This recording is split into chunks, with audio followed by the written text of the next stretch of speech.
BCom second year, financial management, Garima publication की book आपको चाहिए होगी। बुक आप नई या पुरानी कोई से भी ले सकते हैं, न्यू और ओल्ड कोई फर्क नहीं पड़ता। एफएम सब्जेक्ट कहता क्या है जरा समझने की कोशिश करेंगे हम। एफएम कहता है पैसे से पैसा बनाओ। अगर आपके पास पैसा है तो उस पैसे को बिजनेस में केवल एक आर्ट्स स्टूडेंट की तरह बिजनेस लगा के गद्दी पे बैठ जाने से पैसे से पैसा नहीं बनता। आपको कैलकुलेशंस करनी पड़ेंगी, पैसा बचाने की भी और पैसा बढ़ाने की भी। पैसा कैसे बचता है और कैसे बढ़ता है, मैं छोटा सा एग्जांपल दूंगा, ध्यान से सुनना मंजीत बाबू, है ना। अगर आपके पास 50,000 रुपीज पड़े हुए हैं, या आज अभी आपको 50,000 रुपीज दे दूं तो आप उसका क्या करेंगे? आप में से ज्यादातर बच्चे उस पैसे को डेप्रिशिएबल असेट्स में इन्वेस्ट करेंगे। डेप्रिशिएबल असेट्स जिनकी वैल्यू डे बाय डे गिरती है। इवन 50,000 रुपए से ज्यादा की तो हमारी अमेजन और मिंत्रा की कार्ट में रखे हुए हैं, सामान सेलेक्ट कर रखे हैं, पेमेंट नहीं है इसलिए रोक रखा है हम लोगों ने। सर 50,000 या 1 लाख रुपीज खर्च करने में हम 15 मिनट से ज्यादा लगाने वाले नहीं है, लेकिन क्या खरीदेंगे? ऑल डेप्रिशिएबल असेट्स जिनकी वैल्यू डे बाय डे गिरती है। अगर सेम हमारे मम्मा पापा के पास पैसा हो तो वो क्या करेंगे? उन्हें लगाएंगे एप्रिशिएबल असेट्स में। कहां पे लगाएंगे उस पैसे को? वो कोई गोल्ड खरीद लेंगे, एफडी करवा देंगे, म्यूचुअल फंड्स या स्टॉक मार्केट में पैसे को इन्वेस्ट कर देंगे, किसी बैंक अकाउंट में वो इन्वेस्ट कर सकते हैं, कहीं जमा करवा सकते हैं, या फिर कोई आरडी या कोई गवर्नमेंट की या एलआईसी वगैरह की कोई स्कीम खरीद ली। वो नहीं खरीदेंगे फोन, वो नहीं खरीदेंगे व्हीकल, वो नहीं खरीदेंगे गैजेट्स, आपके इलेक्ट्रॉनिक गैजेट्स बहुत सारे होते हैं, वो नहीं खरीदेंगे अपीरियल्स कपड़े, वो नहीं खरीदेंगे फुटवियर्स, है ना, वो नहीं खरीदेंगे। इवन हम कहें हमारी वार्डरोब ज्यादा एक्सपेंसिव है या हमारे पापा की? ज्यादातर बच्चों के खुद हमारी वार्डरोब ज्यादा एक्सपेंसिव है, पापा की वार्डरोब में उतने एक्सपेंसिव वाली चीजें नहीं मिलती हैं। लेकिन अगर हम बात करें तो हम पैसा लगा रहे हैं डेप्रिशिएबल असेट्स में, वो लगा रहे हैं एप्रिशिएबल असेट्स में, उनको फाइनेंशियल मैनेजमेंट आता है। कैसे आता है सर? हमारे मम्मा पापा तो आर्ट्स से पढ़े हुए हैं, उन्होंने एफएम कब पढ़ ली? माइट भी, या फिर हो सकता है मम्मा पापा ने स्टडीज ही नहीं करी हो, 11th तक 12th तक या स्कूलिंग तक ही उन्होंने अपनी स्टडीज को रोक दिया हो। माइट भी पॉसिबल, या नहीं पढ़े हो, पढ़े ही नहीं हो, लेकिन उनको फिर भी उनको अच्छा फाइनेंशियल मैनेजमेंट आता है। कहां से सीखा उन्होंने? ठोकर खा के सीखा है। हम कहां से सीख रहे हैं? बुक से। चलिए देखते हैं क्या कहती है FM.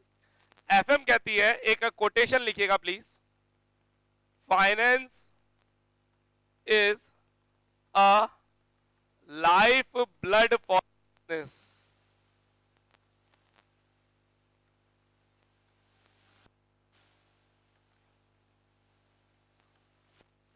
Finance is a life blood for a business. वित्त व्यवसाय में जीवन है।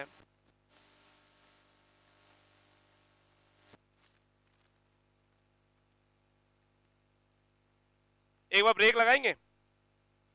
आपके एग्जाम में 5 यूनिट आने वाली है, गौर फरमाइएगा please. Unit number 2nd, 3rd, 4th, 5th, ये चारों यूनिट्स प्रैक्टिकल आएंगी। First unit you have to attempt theory, आपको थ्योरी क्वेश्चन अटेम्प्ट करना पड़ेगा।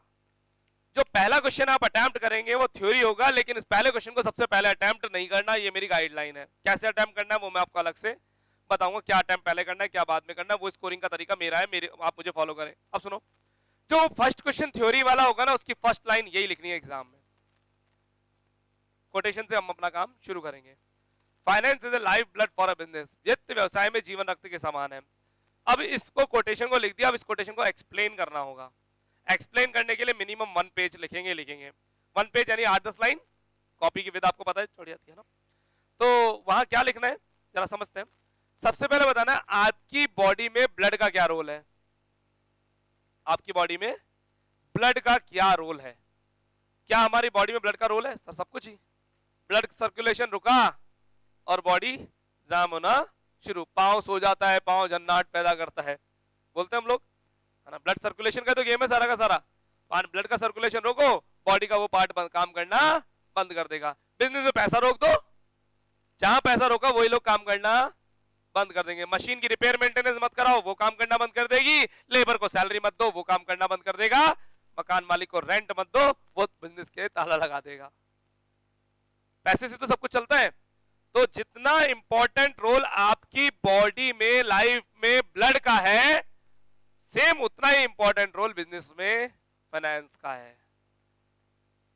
आपको इसके ऊपर रामायण महाभारत लिखनी है, यहीं से क्वेश्चन स्टार्ट करना है। इवन मैं तो कहता हूं एग्जाम में, एग्जाम स्टार्ट होने से पहले कॉपी मिलती है, शुरू हो जाना एग्जाम की स्टार्टिंग बेल बजने से पहले। सर पक्का है, 100% है, छपा हुआ है, थ्योरेटिकल क्वेश्चन फर्स्ट यूनिट से आएगा और अटेम्प्ट भी करना कंपलसरी है, और उसकी फर्स्ट लाइन यही रहेगी। तो सर इस लाइन को तो हम बुक के स्टार्टिंग में लिख लेते हैं, वेल एंड गुड, अच्छी बात है ना। तो यहां से आप शुरू करेंगे। चलिए अब मैं यहां इस बात को छोड़ देता हूं, लिख लिया होगा उम्मीद करता हूं आपने, है ना। मैंने हिंदी इंग्लिश दोनों में लिखा है ताकि मीडियम अकॉर्डिंग आप लोग खुद मूव हो जाए, है ना। नाउ एफएम की बुक में आपके लगभग आपको 14-15 चैप्टर देखने को मिलेंगे। उन चैप्टर्स की लिस्ट आपके पास व्हाट्सएप आ गई होगी, देखो व्हाट्सएप आएगा रिसेप्शन से। जिनके पास नहीं आया है, केवल और केवल स्टार रेटिंग ये वर्ड लिख दीजिए और मेरे को व्हाट्सएप कर दीजिए मेरे नंबर पे, रिसेप्शन आपको शेयर कर देगा। आगे कुछ मेरी चैट देखो, यस नो आए, गुड, बस बस बस अभी नहीं देखना, उसको बंद कर दीजिए, बंद कर दीजिए। सुनो, एफएम की बुक में चैप्टर देखने को मिलेंगे लगभग 15, उसमें से हमें फोकस किस पे करना है? 6। सर पढ़ोगे सारे? यस सारे पढ़ेंगे, practical, theory, important, non important, गरीब अमीर, सारे चैप्टर को पढ़ेंगे। गरीब अमीर कैसे? जो चैप्टर 20 मार्क्स वो अमीर, जो 0 मार्क्स वो गरीब, अपन सारे पढ़ेंगे, क्योंकि कई बार गरीब भी इंपॉर्टेंट रोल प्ले कर देता है। छोड़ो, लेकिन मजे की बात क्या है, यहां 15 चैप्टर आपस में लिंक्ड नहीं है। आप कोई सा भी चैप्टर कहीं से भी पढ़ो, समझ में आना शुरू, कपिल शर्मा के शो की तरह। अब तक आपने देखा कि रिकैप देखने की नीड नहीं होती, हम खाना खाने बैठते हैं, कपिल शर्मा का शो चलाया, बस समझ में आना शुरू, चाहे बीच में से चल रहा हो, आ जाता है ना। सेम यहां पर भी आप अगर चैप्टर नंबर 13 पढ़ना चाहते हैं तो 1 से 12 पढ़ने की कोई नीड नहीं है, यानी आपस में लिंक नहीं है। आपस में लिंक कहां होता है? इनकम टैक्स में, इनकम टैक्स में लिंक होता है, कॉस्टिंग और एफएम में कोई लिंक नहीं होगा। करूं शुरू? चलिए अभी हम पढ़ने जा रहे हैं सबसे इंपॉर्टेंट चैप्टर हमारी बुक का, कॉस्ट वॉल्यूम एक profit analysis, cost volume profit analysis. Break मारिएगा, नहीं खोलना कुछ भी। अगर आपकी बुक इंग्लिश मीडियम है और बुक आपके पास है तो नीचे नीचे एक चैप्टर मिलेगा कॉस्ट ऑफ कैपिटल, सिलेबस में नहीं है, काट देना। हिंदी मीडियम में तो है ही नहीं, इंग्लिश मीडियम में नीचे नीचे एक चैप्टर मिलेगा कॉस्ट ऑफ कैपिटल, लिख लीजिए अगर आपका मीडियम इंग्लिश है तो इस बात को, अगर बुक नहीं है तो। इंग्लिश मीडियम बुक में नीचे नीचे एक चैप्टर मिलेगा कॉस्ट ऑफ कैपिटल। सर आप क्या करा रहे हो? तैयारी करवा रहा हूं, आपको नॉलेज दे रहा हूं सेकेंड ईयर की, इतनी देर से और कर क्या रहा हूं। आप डायरेक्टली बोल सकते हैं अकाउंट्स नहीं है, आप डायरेक्टली बोल सकते हैं बुक्स कौन सी चाहिए। नाउ ये चैप्टर क्या है जरा सुनना, cost volume profit analysis chapter second year का सबसे इजी, सबसे इंपॉर्टेंट, सबसे नॉलेजेबल चैप्टर है। इस चैप्टर की खासियत क्या है? ये कॉस्टिंग की बुक में भी है और एफएम की बुक में भी है, कॉस्टिंग में भी और एफएम में भी है। सर दोनों बुक में? हाँ दोनों बुक में। 20 मार्क्स का श्योर क्वेश्चन एफएम में भी आएगा और कॉस्टिंग में भी आएगा, श्योर आएगा, 20 इधर 20 उधर। यानी चैप्टर की इंपॉर्टेंस 20 मार्क्स की हुई या 40 मार्क्स की हुई? सर आप कॉस्टिंग से पढ़ाओगे एफएम से, पहले एफएम से फिर कॉस्टिंग से भी पढ़ाऊंगा, दोनों से पढ़ेंगे। सर दोनों से क्यों? कॉस्टिंग में लेवल 5% ज्यादा है, पहले एफएम से पढ़ लेंगे, फिर कॉस्टिंग से फटाफट खींचेगा, वो 5% लेवल देख लेंगे बस केवल, है ना। ठीक है, चैप्टर का नाम यहां पर कॉस्ट वॉल्यूम प्रॉफिट एनालिसिस, एक और नाम ब्रेक इवन एनालिसिस। एफएम की बुक में इसके 2 नाम है, ब्रेक इवन एनालिसिस। कॉस्टिंग की बुक में इसी चैप्टर का नाम मार्जिनल कॉस्टिंग है। चैप्टर 20 मार्क्स मल्टीप्लाई बाय 2 का है, ये मल्टीप्लाई बाय 2 समझ में आ रहा है? चैप्टर पूरा प्रैक्टिकल है, नो थ्योरी, चैप्टर पर 5 स्टार की रेटिंग है।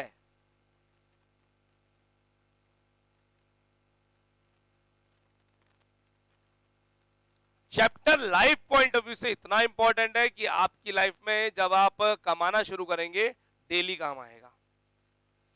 चैप्टर फॉर्मूला बेस्ड है, बुक वाले ने बहुत हार्ड हार्ड कर रखा है, मैं इसको इजी इजी करा के कंप्लीट करूंगा। करें शुरू चैप्टर को।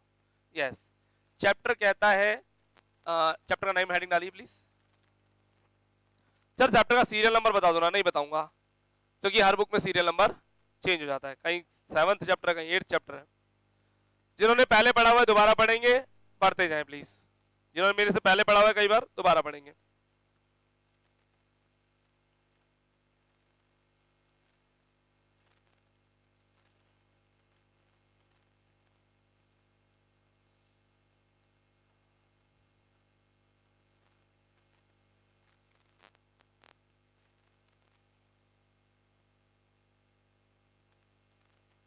करें शुरू।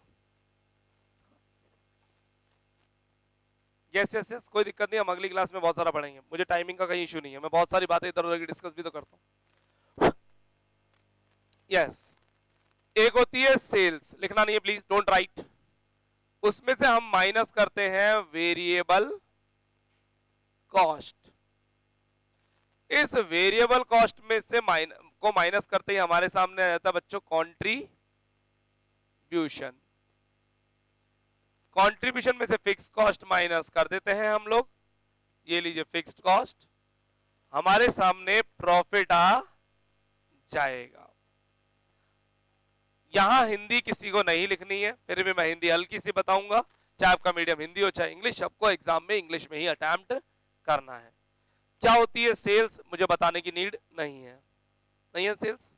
सर ये वेरिएबल कॉस्ट क्या है, ये कंट्रीब्यूशन क्या है, ये फिक्स कॉस्ट क्या है, प्रॉफिट हम जानते हैं, फर्स्ट और लास्ट पॉइंट जानते हैं क्या? ठीक है, बीच के 3 को मैं डिस्कस कर लेता हूं। वेरिएबल कॉस्ट वो कॉस्ट जो पर यूनिट के हिसाब से घटती और बढ़ती रहती है, कम भी होगी और बढ़ेगी भी। एग्जाम्पल, अगर हम आप सबको पढ़ने के लिए एक एक पेन देते हैं, लिखने के लिए पेन देते हैं, तो अगर क्लास में 20 स्टूडेंट्स है तो 20 पेन लगेंगे, 2 और आ जाते हैं तो 2 पेन एक्स्ट्रा लगेंगे। अगर 3 बच्चे कम आते हैं तो 3 पेन बच जाएंगे। यानी क्वांटिटी बढ़ाते जाओ खर्चा बढ़ता चला जाएगा, क्वांटिटी गिराते जाओ खर्चा कम होता चला जाएगा। वेरिएबल कॉस्ट परिवर्तनशील लागतें, चेंजेबल होती रहती है। ठीक है, फिक्स कॉस्ट क्या है? वो कॉस्ट जो क्वांटिटी के बढ़ने या घटने से चेंज नहीं होती है, इट रिमेन फिक्स। चले, हमारे इंस्टीट्यूट का रेंट एक फिक्स कॉस्ट है। स्टूडेंट आए नहीं आए, कम आए ज्यादा आए, मैं ओनर को ये नहीं कह सकता कि मैं रेंट नहीं दूंगा, कम दूंगा, भाई साहब धंधा बंदा है, किराया तो देना पड़ेगा। कैसी कॉस्ट हुई, फिक्स या वेरिएबल? फिक्स कॉस्ट हुई। समझ में आ रहा है हल्का सा? स्टाफ की सैलरी फिक्स है, देनी पड़ेगी, बच्चे कम ज्यादा आने से कोई फर्क नहीं पड़ता है। अच्छा ठीक है, पेन कैसी कॉस्ट हुई? एक वेरिएबल कॉस्ट हो गई। दोनों में डिफरेंस समझ में आ रहा है, फिक्स कॉस्ट वेरिएबल कॉस्ट? ठीक है सर, कंट्रीब्यूशन क्या है? वो अमाउंट जो कि फिक्स कॉस्ट के लिए कॉन्ट्री करता है। कॉन्ट्री समझते हो? कॉन्ट्री करना तो समझते हैं लोग, रोज पार्टी में कॉन्ट्री करते ही है। ठीक है, अब समझते हैं इसको हल्का सा। ये कॉन्ट्रीब्यूशन थोड़ा टिपिकल टास्क वर्ड है, समझने की कोशिश करेंगे। मैंने आपको ट्यूशन पढ़ाई, आपसे 10,000 रुपीज लिए, 10,000 में से 4,000 आपके ऊपर ही खर्च कर दिया, आपको बुक्स दे दी, नोट्स दे दिए, कोई बैग दे दिया, कोई किट दे दी, फलाना ठिकाना, बहुत सारे खर्चे आपके ऊपर कर दिए। ठीक है, रिमेनिंग बच गए 6,000। ये 6,000 मेरा प्रॉफिट नहीं है, नहीं है। आप सबसे 10,000 रुपए लिए, सबके ऊपर 4-4 हजार खर्च कर दिए, सबसे 6-6 हजार रुपए जो बचे, ये मेरा है कंट्रीब्यूशन। सर ये होता क्या है, समझाता हूं। इस एरिया का रेंट मान लेते हैं 1 लाख रुपए है। अभी 1 लाख रुपए कहां से आएंगे मेरे पास? ऑब्वियसली तेल तो तिलों से ही निकलता है। ऑब्वियसली स्टूडेंट ही देगा पैसा, तो मांग लेता हूं, लाओ 1 लाख रुपए तुम दो। क्या 1 लाख रुपए मैं आप पे से किसी एक से इंडिविजुअल से डिमांड कर सकता हूं? Sir not possible. दे दिए ना आपको फीस, जो 10,000 मांगे थे आपने, तो उस 10,000 में से आप लोग कॉन्ट्री करेंगे। मान लीजिए क्लास में 20 बच्चे हैं, 1 लाख रुपए मेरा रेंट है, 1 लाख को 20 से डिवाइड किया, 5,000 पर पर्सन आ गया। तो आपने जो 6,000 रुपए बच रहे थे ना, उसमें 5,000 कॉन्ट्री हो जाएंगे काई के लिए? रेंट के लिए, बाकी 1000 बचा वो मेरा प्रॉफिट है। क्या मेरी बात समझ में आ रही है क्या? नहीं आई?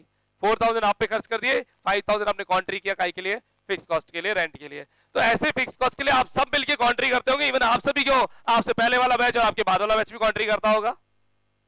क्या रेंट आपके क्लास से अकेले सुनूंगा या दिन भर में जितने बच्चे आते सबसे लूंगा? मैं सबसे लूंगा। वो जो रेंट सबसे ले रहा हूं वो रेंट क्या है? कंट्रीब्यूशन का अमाउंट है। ये कंट्रीब्यूशन का अमाउंट वो 6000 रुपीज था जो कि आपका अमाउंट था, वो मेरे लिए प्रॉफिट नहीं था, वो मेरे लिए फिक्स कॉस्ट के लिए कॉन्ट्री कर रहा था। तो कंट्रीब्यूशन क्या बोलेंगे? Amount which is available, amount which is available, amount which is available for the fix cost. आपके वो 6000 रुपए अवेलेबल है उस फिक्स कॉस्ट की कंट्रीब्यूशन के लिए। कॉन्ट्री कितना करता हूं ये डिपेंड करता है मेरे खर्चे कितने हैं और पर्सन कितने हैं। 1 लाख रुपए खर्चा था, 20 बच्चे थे, 5000 कॉन्ट्री कर लिया। क्या बात समझ में आ रही है? कंट्रीब्यूशन क्या है? एक अमाउंट जो कि फिक्स कॉस्ट को कवर अप करेगा। नॉलेज के लिए पता होना चाहिए, क्योंकि कई बार ये क्वेश्चन पूछ लिया जाता है और बच्चों को पता नहीं होता, क्योंकि कहीं लिखा हुआ तो आता ही नहीं है। तो सेल्स में से वेरिएबल कॉस्ट माइनस करते हैं। से आपको मैंने 10,000 रुपीज आपकी फीस ली है, आपके ऊपर खर्च कर दिए 4000 रुपए, कॉन्ट्रीब्यूशन के लिए बचे 6000, आपने फिक्स कॉस्ट के लिए कॉन्ट्री किया 5000, रिमेनिंग 1000 इज माय प्रॉफिट। यहां मैं हिंदी लिख नहीं रहा, केवल बोल देता हूं। विक्रय में से परिवर्तनशील लागतें माइनस करने से अंशदान आता है, अंशदान, और अंशदान में से स्थिर लागतें माइनस करने से लाभ की प्राप्ति होती है। ठीक है, आइए लिखना शुरू करेंगे बच्चे। S minus V equals to C minus F equals to P। 100 minus 20 equals to 80 minus 50 equals to 30। पूरी एफएम की बुक में एकमात्र चैप्टर जहां शॉर्ट फॉर्म्स अलाउड है, शॉर्ट फॉर्म्स। बाकी पूरी बुक में कहीं शॉर्ट फॉर्म्स अलाउड जनरली नहीं है। इस चैप्टर में शॉर्ट फॉर्म्स एग्जाम में लिख सकते हैं क्या? यस। एस बोले तो सेल्स, वी बोले तो वेरिएबल कॉस्ट, सी बोले तो कॉस्ट नहीं कंट्रीब्यूशन, एफ बोले तो फिक्स कॉस्ट, पी बोले तो प्रॉफिट। ये फिगर्स लिख लीजिएगा। 100 माइनस 20 80 आता है, और 50 घटा दें तो 30 आएगा। फॉर्मूला बेस्ड चैप्टर पहला स्टार्टिंग एरिया। एस में से वी हटाए तो सी आ जाएगा, क्या आएगा?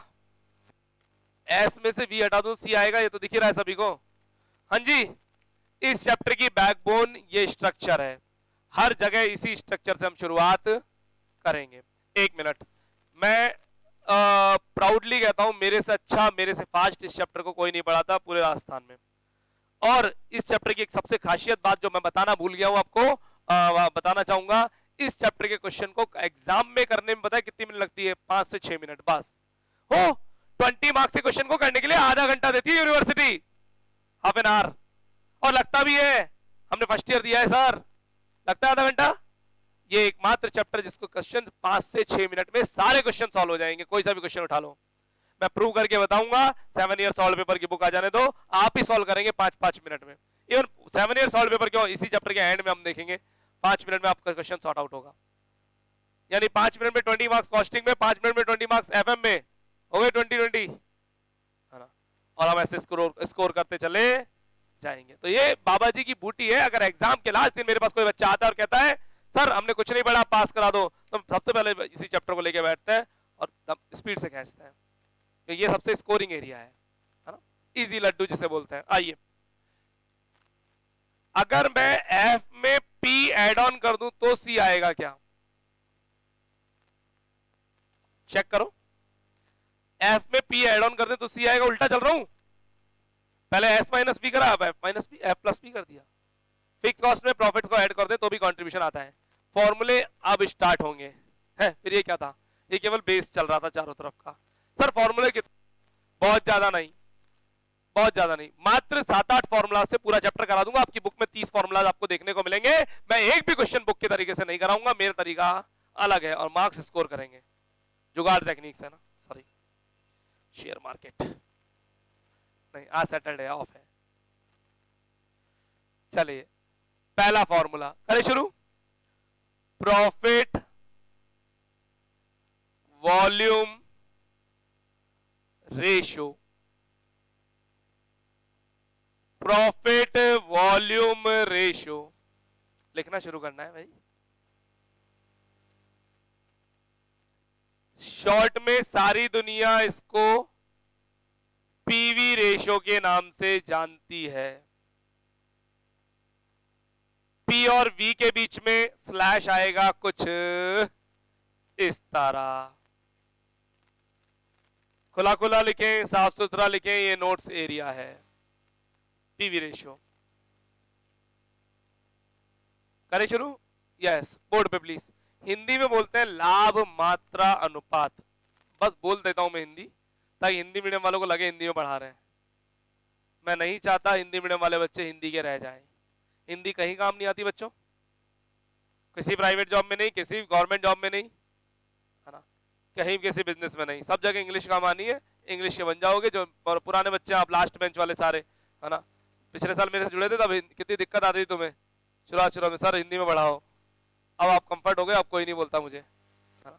चलिए, formula C upon S multiply by 100, answer percentage में आएंगे।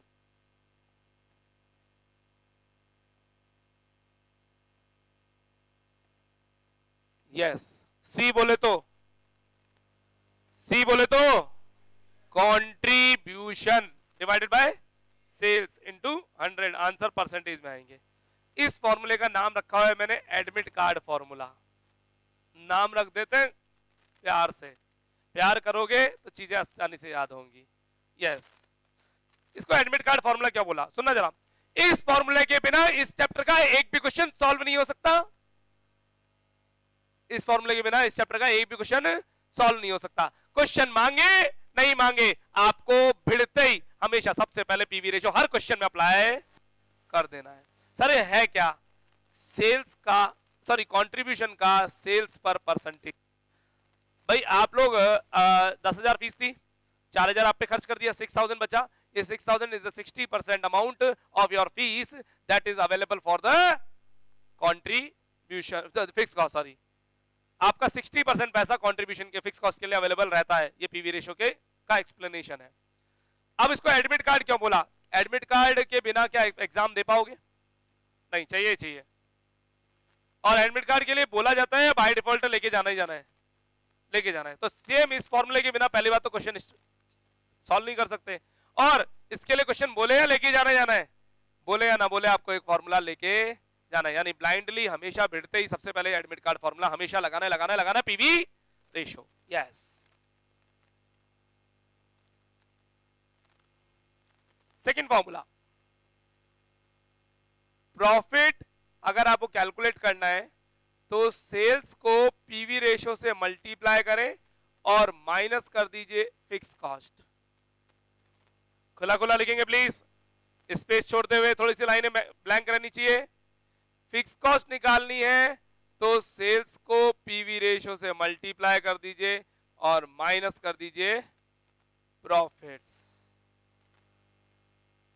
दो अलग अलग फॉर्मूलाज एक के बाद एक आते हुए। सभी लोग बोर्ड पे, P निकालना है तो क्या माइनस करोगे? F, और F निकालना है तो क्या माइनस करोगे? P। P निकालना है तो F माइनस करो, F निकालना है तो P माइनस करो। बीच का ब्रैकेट सेम है, सेल्स इनटू पीवी रेशियो।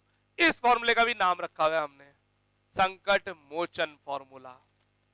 जब जब इस चैप्टर में उलझ जाओ तो ये मास्टर की है, ये फॉर्मूला उठा लेना, गारंटी बताता हूं इस चैप्टर में कहीं नहीं अटकोगे। ये फॉर्मूला आपको अटकी से अटकी बुरी से बुरी परिस्थिति से बाहर निकाल लाएगा। संजीवनी बूटी है यहाँ की, है ना।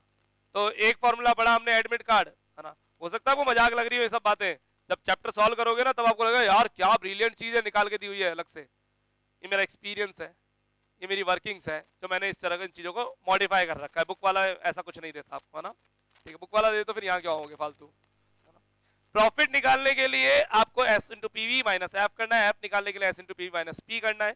ये फॉर्मूले बने हुए हैं, ये फॉर्मूले को मैंने नाम रखा संकट मोचन। जब जब उलझेंगे इसे याद करेंगे और ये मास्टर की है, सारे ताले खोल देगी, पक्का पक्का 100%। तीसरा और important area, break even point. Break even point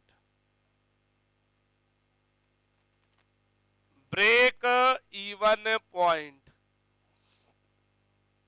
BEP। मैं सुबह सुबह जब इंस्टीट्यूट आता हूं तो एक रेड लाइट पर मेरी कार रुकती है। उस रेड लाइट पर कार रुकते ही शीशा नॉक, और एक लड़का आता है, बोले टॉय खरीद लो। हुआ होगा आपके साथ बहुत बार, है ना? तो वो जो बच्चा आता है, टॉय खरीद लो, मैंने कहा कितने का है? बोले भाई साहब 300 का। मुझे पता है उसकी मार्केट रेट 40 रुपीज है। उसकी मार्केट रेट 40 रुपीज का मिलता है वो टॉय, है ना? कोई 50 का दे देता है, बट नॉट मोर देन 50। उसने कितने का बोला? 300 रुपए का। उसने सोचा शायद मैं कार से हूं तो 300 रुपए निकाल के दे दूंगा, और उसको क्या पता मैं भी जमीन से जुड़ा हुआ था, मुझे रेटें पता थी। तो मैंने कहा भाई बहुत महंगा है। नहीं, वो ले लो भैया, मेहनत कर रहा हूँ, भीख नहीं मांग रहा। सिंपैथी कार्ड खेला अगले ने, कितना स्मार्ट है वो। सिंपैथी कार्ड खेला है, बोले भीख नहीं मांग रहा हूँ, माल बेच रहा हूँ, प्लीज ले लो ना, मेहनत कर रहा हूँ। फिर ये सिंपैथी कार्ड ज्यादा काम नहीं कर रहा, मैंने कहा मेहनत तो कर रहा है पर रेट बहुत ज्यादा ले रहा है। बोले भैया भूखा हूँ, पैसे चाहिए, प्लीज ले लो ना। अब तीसरा इमोशनल कार्ड खेला उसने। क्या अब इतनी सेकंड्स बचती है रेड लाइट पे, तो है ना? इमोशनल कार्ड खेला। मैंने कहा एक काम कर, सही रेट लगा। बोले भैया 200 के 2 ले जाना। 100 रुपए का एक पीस हो गया, लेकिन 100 का एक नहीं दे रहा, अब 200 के 2 दे रहा है। मार्जिन अच्छा खासा है अभी भी। मैंने कहा नहीं मैं नहीं ले रहा, रेड लाइट ग्रीन लाइट हुई, अपनी कार निकाल गए, अपन ने नहीं लिया, अपन निकाल लिए। शाम को फिर उसी रेड लाइट पे वही लड़का, वही माल। अब वापस आया, गेट नॉक, भैया ले लो। मैंने कितने का दे रहा है? बोले 200 का। 200 का एक सिंगल पीस। वो भूल गया था सुबह मेरे से उसकी डील हुई थी। उसके पास तो मेरे जैसे हर 2 मिनट में कितनी सारी कारें आती हैं, तो कहाँ मेरी शक्ल याद रहने वाली थी। बोले 200 का एक पीस। मैंने कहा महंगा है, 50 का एक लगा, अपनी भी रेट डाउन, है ना? तो बोले भैया नहीं पड़ता खाता, ये होता वो होता, समझ सारी बातें थी। अब बताओ, शाम को वो सुबह उसने पीस ले जाने देने से मेरे को मना कर दिया था, नहीं दिया मेरे को, है ना? ठीक है, शाम को वो कहता है जाते जाते जैसे जैसे रेड लाइट की सेकंड्स कम होती जा रही थी, उसकी रेट भी कम होती जा रही थी, और लास्ट में जाते जाते उसने मिरर के अंदर से वो प्रोडक्ट मेरी गाड़ी में डाल दिया। बोले पैसे आगे दे दो लाइन क्रॉस करके। अगर कोई भाग भी जाता है तो उसके कोई नुकसान नहीं होता, वो बहुत सुबह बेच चुका 50 वाले 300 में, है ना? कोई बहुत ज्यादा फर्क नहीं पड़ता।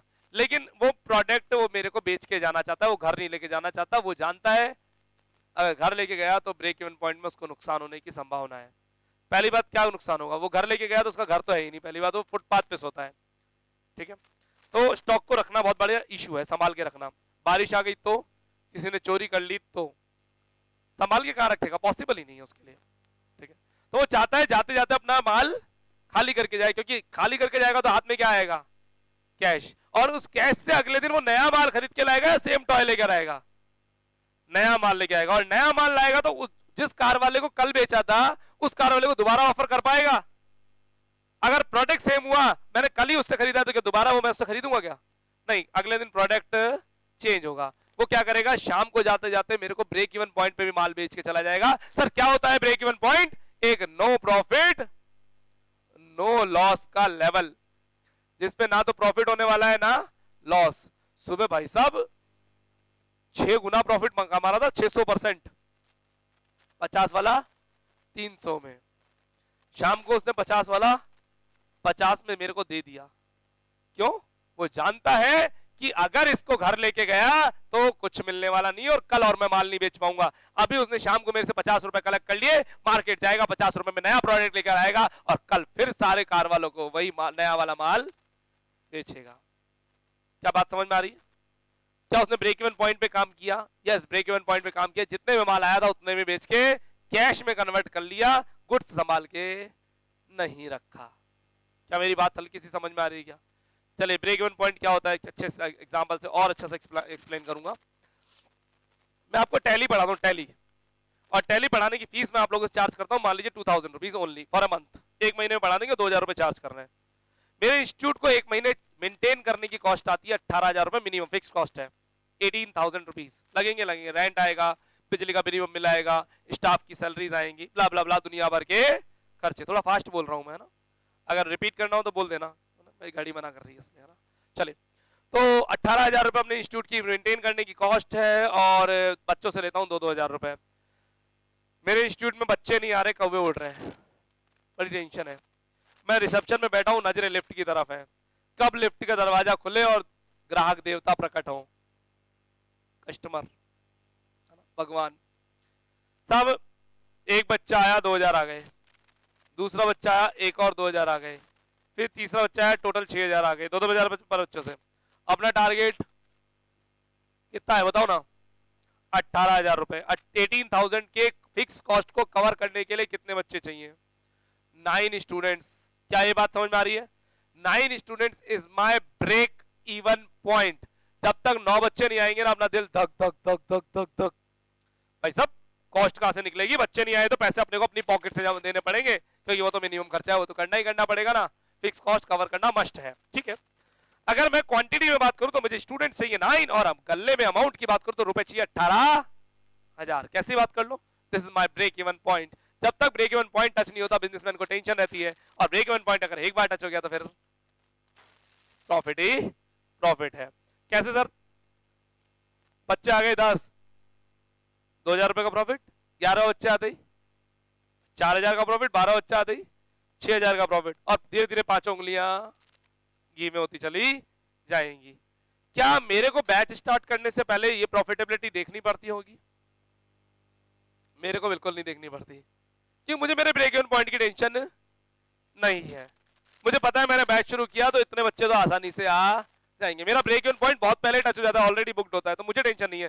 क्या क्रेटा कंपनी की, हुंडई कंपनी की क्रेटा को बेचने के लिए ब्रेक इवन पॉइंट की टेंशन है क्या? सर एडवांस बुकिंग पे चलती है, माल बनने से पहले बिक जाता है। कितना खुशनसीब है वो बिजनेसमैन जिसका माल बनने से पहले बिक जाता है। सोचो, क्या उसको ब्रेक इवन पॉइंट की टेंशन रहेगी? क्रेटा बनी नहीं है, आपके बाबा जी ने पहले बुक करा दी, लो कंपनी को दिया 10,000 रुपए, बोले जिस दिन गाड़ी आ जाए बाकी पैसा ले लेना और गाड़ी दे देना। कंपनी उसके बाद बनाना चालू करेगी और आपको महीने भर बाद, 2 महीने बाद की बुकिंग चल रही है, उस तब माल डिलीवर करेगी। टेंशन तो उस बिजनेसमैन को है जिसका माल दुकान में भरा हुआ पड़ा है और सारा पैसा मार्केट में ब्लॉक है, फिनिश गुड्स इंतजार कर रहा है कब कस्टमर देवता आएंगे और कब माल बिकेगा। तो ब्रेक इवन पॉइंट टच होना चाहिए। जितनी भी दुकानें बंद होती हैं वो इसीलिए होती हैं, उनका ब्रेक इवन पॉइंट टच नहीं होता। सर इशू कहां आता है? ऐसा कौन सा पॉइंट है जिसके कारण ब्रेक इवन पॉइंट टच नहीं होता? बच्चों, उनकी प्लानिंग बेकार होती है, उनकी स्ट्रेटजी बेकार होती है, वो मार्केट की फीजिबिलिटी को चेक नहीं करते, उनको डिवोशन और कुछ नया करना नहीं आता। जो क्लास की आज शुरुआत में मैंने बात करी थी, वो कुछ नया नहीं करते, उनको मतलब नहीं कस्टमर आए तो ठीक, लेना है तो ले, नहीं लेना तो कोई बात नहीं, जाओ। अरे काहे को जाओ भाई, ग्राहक है, 3 पीस लेना है, 5 चिपकाएंगे। ये गुण सिंधी कास्ट में बहुत ज्यादा दबा दबा के भरा होता है। एक बहुत क्वालिटी है कस्टमर को अपोल करके माल बेच देना। क्या लेने आए थे, क्या लेके जाते हैं, होता है ना ऐसा, और कितना लेकर जाते हैं, है ना। एक अच्छा खासा कस्टमर को चिपका देना माल, और सेटिस्फाई भी करते हैं। ऐसे नहीं आपको लगे कि हम ठगे गए, आपको लगता है हमने माल अच्छा लिया। चलिए टॉपिक पर आता हूं, break even point. Break even point 2 तरीके से निकाला जा सकता है, आइए जरा बात करते हैं। मेरे इंस्टीट्यूट का ब्रेक इवन पॉइंट 9 स्टूडेंट्स या रुपए 18,000। कैसे निकालेंगे? देखिए, ब्रेक इवन पॉइंट बहुत इजी करूंगा, हमें निकालना है रुपीज में। फॉर्मूला होगा fix cost upon PV ratio.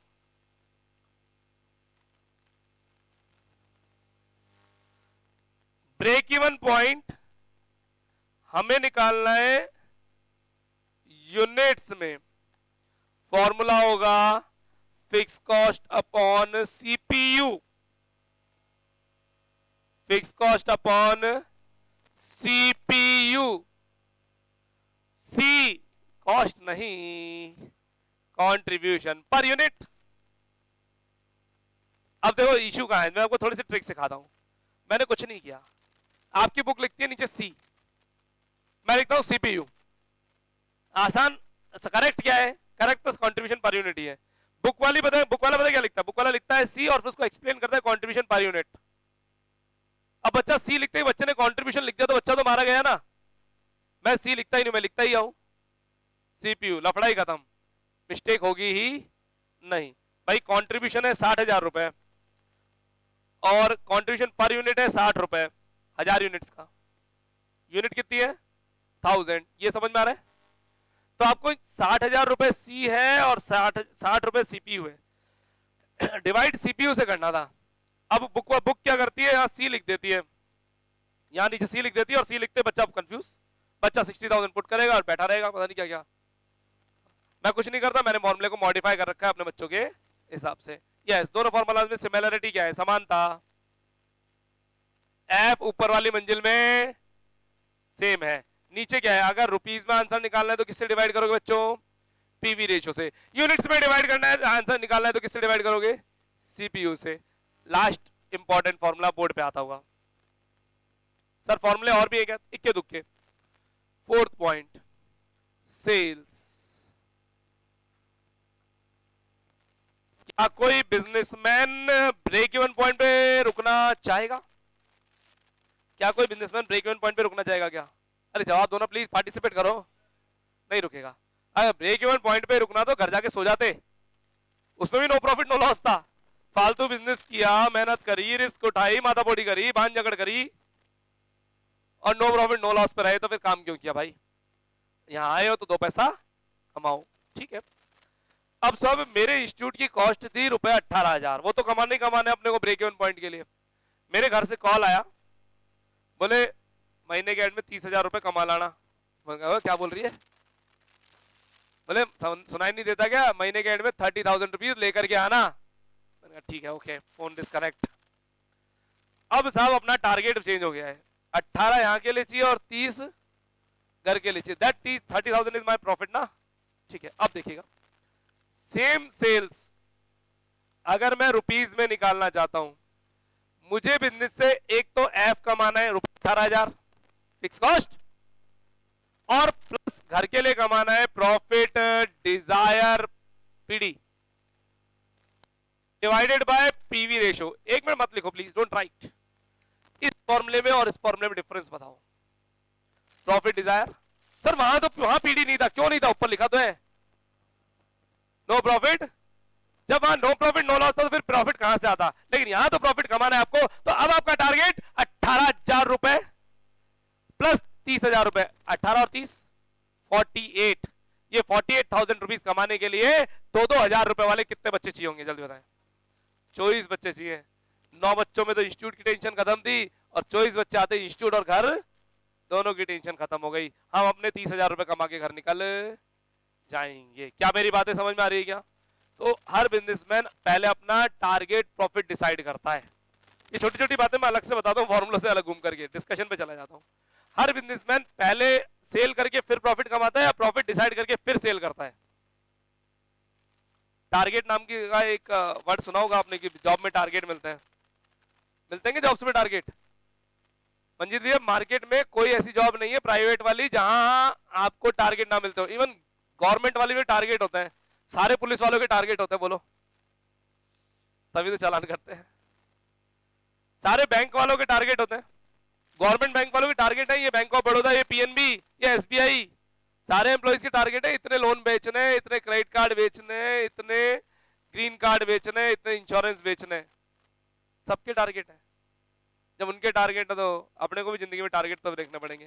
तो वहां पे क्या है, बिजनेसमैन ने पहले अपना प्रॉफिट डिसाइड कर रखा है, इतना प्रॉफिट कमाना है। इस प्रॉफिट को कमाने के लिए कितनी सेल करनी है वो फिक्स करेगा, इस सेल को कमाने के लिए किस किस के कितने कितने टारगेट होंगे वो फिक्स किए जाएंगे। तो प्रॉफिट पहले फिक्स होता है, इस प्रॉफिट को कमाने के लिए कितनी सेल्स करनी पड़ेगी ऐसे निकाला जाएगा।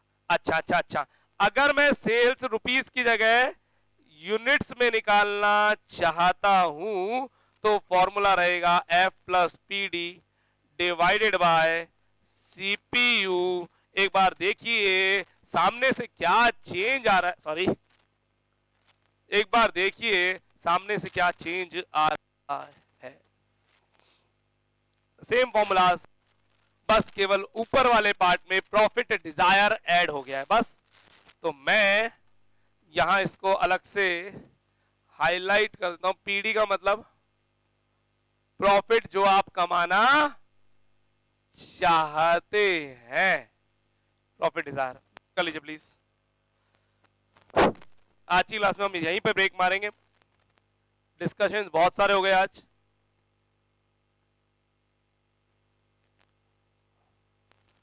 पूरी क्लास के फॉर्मूलाज को कंटेंट को मैं बोर्ड पर लाने की कोशिश कर रहा हूं।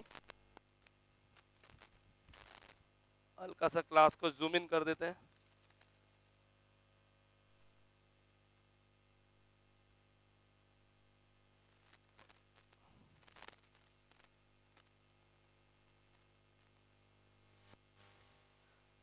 Most important thing for second year, ये पेज पूरी सेकेंड ईयर में अगर मुझे कोई कहे सबसे इंपॉर्टेंट क्या है तो ये पेज है।